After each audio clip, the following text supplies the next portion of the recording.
Hi, and welcome to the 10-Minute Food Truck Training Podcast. My name is Bill Moore, founder of foodtrucktraining.group. All this week, I am interviewing the owners of a brand new food truck that started in May of this year. They're located outside of Ottawa, Canada.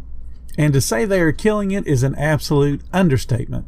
I'll let you guys say the name of your business and then just introduce yourselves so that people kind of know who is talking. All right. Well, it's Pearson Street, Smash Burgers and Melts. We're located in Embrun, Ontario. We're at current locations is 189 Bay Street, just behind the Independent in Rona there. My name's Chris Pearson. I'm the owner. My name is also Chris Pearson. I'm the other owner, his wife. Yeah. And we've been doing this since June 9th. This year. And 117 days. Yeah, it's been incredible. I love that you know exactly how many days you've been open. Yes. We didn't close. We closed for Canada Day. That was the only day that we closed. And it was a fight with my boys and they won. So you guys are open 7 days a week then? That's correct. Yeah, 7 days a week. We open 11:30 a.m. to 8 p.m. We considered moving hours around due to weather and, getting darker or colder and stuff like that. But in the end, we just said, you know what, this is a course. We're going to stay it and we're going to maintain it. That's our integrity. We're open for them up till 8, and we start at 11:30, and that's it. 7 days a week. Let's go.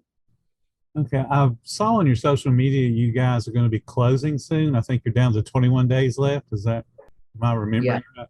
Yeah, 27 days, unfortunately. We're up here in Canada, and right. It gets below zero. Early November.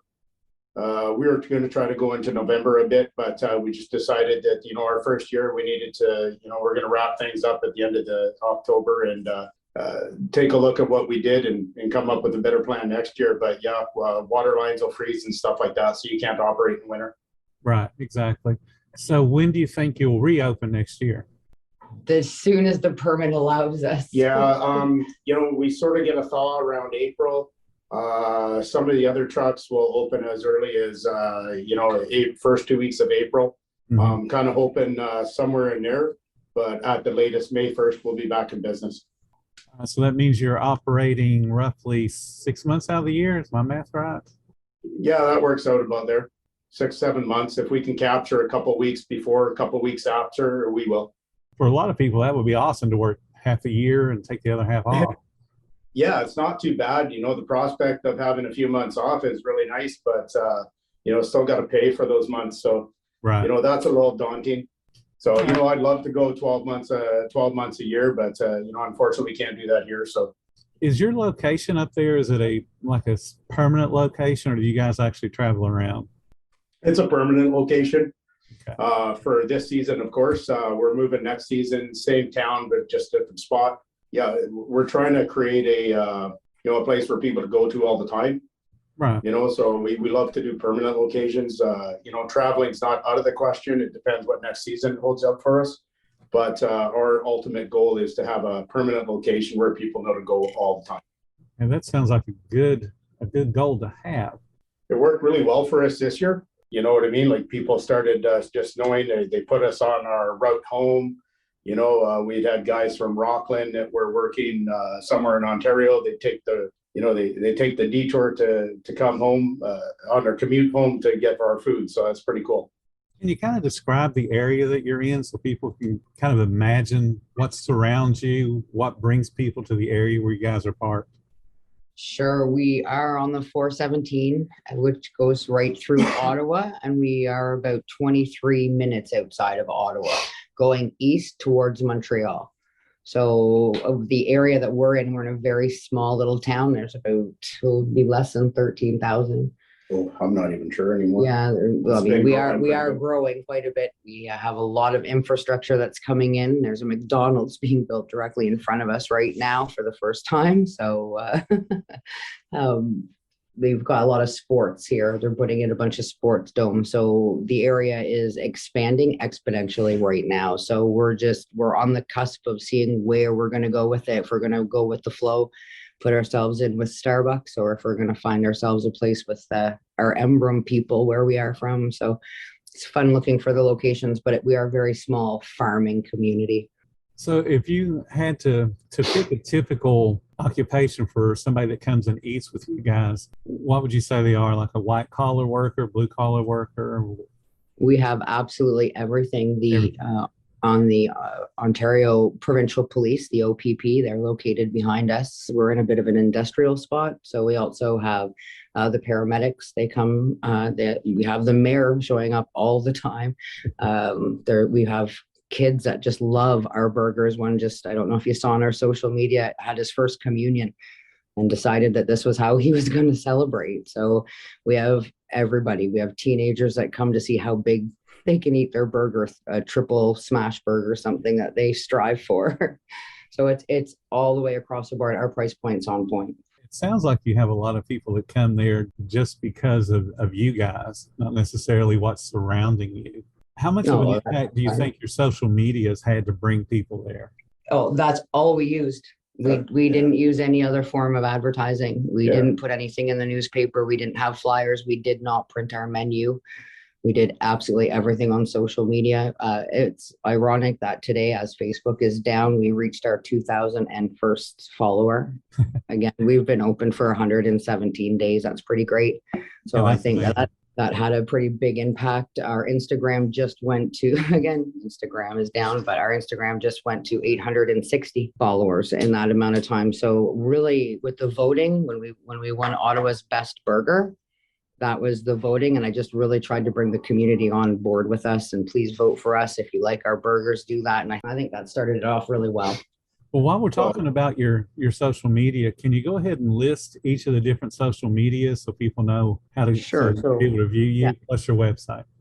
Well, we basically on Facebook. So it's Pearson Street Smash Burgers and Melts. We also have that on Instagram. It's hashtag Pearson Street 01, or we have hashtag Pearson Street 1. And you can find us on TikTok, Instagram, Facebook, Google. I think that's it right now. Oh no, LinkedIn. Yelp. And Yelp has us as well. Let's talk about Yelp for a second. Did you guys initiate the Yelp page, or did someone else start it and you guys accepted it as being yours? It was already there, and I added a menu and left it. Are you getting many Yelp reviews? I haven't looked. Zero. I didn't look. I've been looking at the Square reviews, and I've been looking at the Google reviews. The Google reviews, we just hit our 69th Google review. That's impressive. That's impressive. Was it 69? We're at 69 Google 69. Reviews. Yeah. And then most of them are 5 stars. We have 1 2-star because of me. What was our 1 month anniversary? The neat thing about having a 2-star or 3-star, it validates all the other good ones. That's good. Well, I mean, if you're looking through and you see just nothing but 5 stars, you start to question the validity of those reviews. But when you see an occasional bad one, you go, okay, it makes the I totally agree. I know, that's what the boys keep telling me too, but it was me who forgot the cheese melt that the lady was talking about. So I dream about it. I know exactly what you mean. There's been times where my wife has yelled at me in the middle of the night to turn off the timers to the fryers because she's dreaming about them going off incessantly. Oh my Lord. The alarm to pull the fries up for blanching. Christy has nightmares about that. That's what he does to me too. Yeah. We wake up and I just look at him. Fries are done. Yep. Yeah. That's yeah. But no, that is social a typical food worker day. That's for sure. You know what else I found really cool with the social media side is we focused just on our food. We didn't focus on us. We focused just on the burgers, just on the food itself. And what we really, really liked is that people were taking pictures of our food and posting them as well. And we like that. The other day when I was going through Instagram, I saw that cheese melt. And I recognized it, and like the bad melt, I recognized it. I was like, "Oh, that looks good. Oh, wait, that's ours." But I had to read it to it was like, "Oh, who makes it look just like ours? That's crazy." And it was ours. But it was nice to see other people taking pictures. So I put that up on my Facebook, thanking people, and then they started posting. Our customers, our clients, started posting pictures of their cheese belt. So it's a ball rolling, constant communication on that. It requires constant communication, and it requires a lot of thank yous, because people are taking time out of their day to make a comment, and it's a positive comment about you. So they deserve a thank you. A really cool thing about the social media too is, people keep coming up to the truck and saying, I saw you on Facebook, or I saw your pictures on Instagram and I finally have to come. Or they'll come up with holding up their phone and showing us a picture that we put on Instagram of, somebody that they designed a Putin or something like that. And they'll say, I would like this. That's really cool. That's, people are looking and watching, and they're coming and enjoying us because of our social media. It's really cool. I followed you guys for quite a while, and you do things probably as perfect as you can get. You're right. The food needs to be the star, because we are a food truck. So the food should be the star. And there are occasional pictures where I can see you guys smashing out the burgers, and I can see Chris, pressing them out on the grill and so forth. And that's just enough to let me know, hey, they are hands-on folks. They're doing the work, and they're doing it well. Even the video that you guys had from the YouTuber, and we'll talk about that in a second, they showed the process, and I thought that was just really neat. The attention to the detail of dipping your hands in the sanitizer before you started touching something else. Those things mean a lot to me because I have such a good food background. But there's always going to be people that look at that and go, hey, that's a good idea. I'm glad that content. Well, yeah. I was taking pictures over their heads at the beginning, and that's where we were noticing where we need improvements. Oh, really? Wait, this was sitting on top of here. Maybe instead of just sitting it on top of here, let's put a dish under it. Okay, well, now we have a dish under it. So it became a lot more functional. So just by looking at the pictures after the day was over, we were able to make improvements with the guys and with Chris. We will be back tomorrow, and we'll be talking about the monster the Pearsons created. I hope you all are learning from and enjoying the podcast.